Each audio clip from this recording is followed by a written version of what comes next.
Hello दोस्तों, नमस्ते, प्रणाम, हर हर महादेव दोस्तों। और आप लोग कैसे हैं? उम्मीद करती हूँ आप लोग स्वस्थ होंगे, मस्त होंगे, अपने अपने कामों में व्यस्त होंगे दोस्तों। और आप सबके बीच में एक चुटकुला नाचगीत लेके आई हूँ दोस्तों।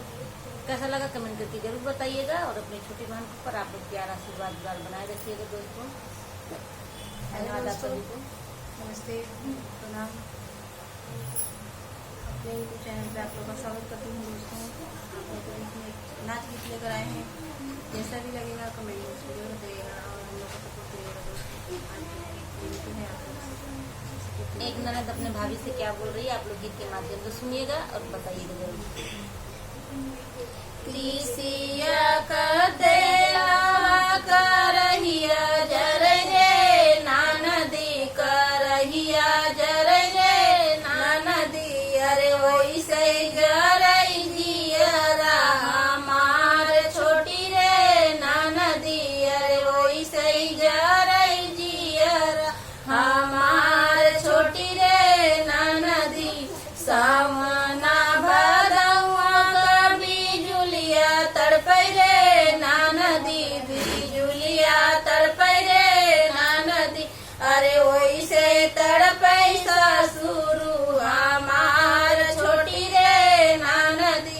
अरे वैसे तड़पै ससुरु हमार छोटी रे नानदी। ओही रे खुनुसिया पर तोर भैया पौती रे नानदी। तोर भैया पौती रे नानदी। अरे गाजीपुर में देती बनवाई छोटी रे नानदी। अरे गाजीपुर में देती बनवाई छोटी रे नानदी। माथे कटी कौआ बानकिया धरबै रे भाऊजी। बानकिया धरबै रे भाऊजी। अरे बानल बिरना ले भई हम छोड़ाई हमरी भाऊजी। अरे बानल बिरना ले भई हम छोड़ाई हमरी भाऊजी। तीसिया कतेलावा करहिया जरै रे नानदी। करहिया जरै रे नानदी।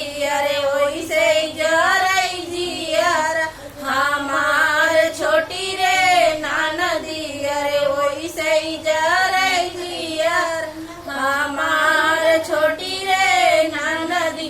सावना भदौआ का बिजुलिया तड़पै रे नानदी। बिजुलिया तड़पै रे नानदी।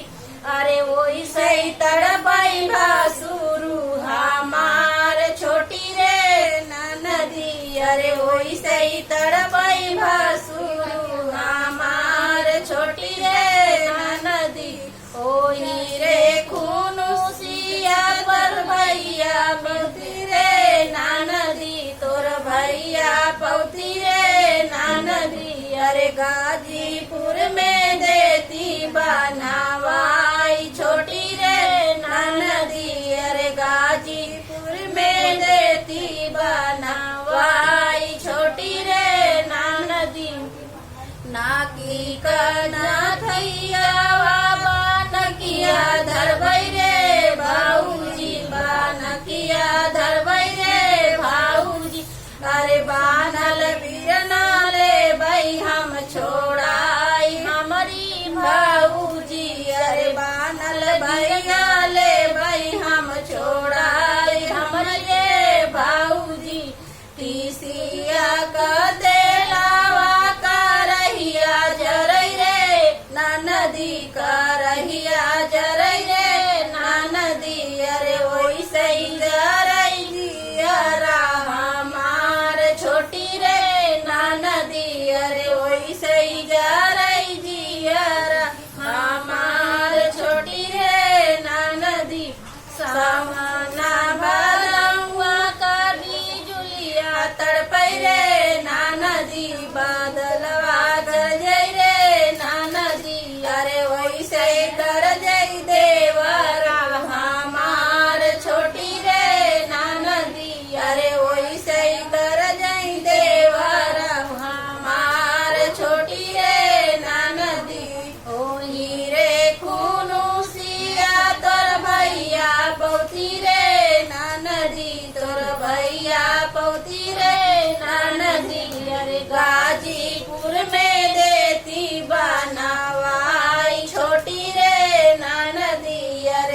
बानल बिरना ले भई हम छोड़ाई हमरी रे भौजी तीसिया कते लवा करहिया जरई रे ननदी करहिया जरई रे ननदी अरे ओइसे ही जरई जियरा हमार छोटी रे ननदी अरे ओइसे ही जरई जियरा हमार छोटी रे ननदी। हर हर महादेव दोस्तों, नमस्ते प्रणाम। मिलती हूँ अगले वीडियो में, तब तक आप सबसे जय श्री राम।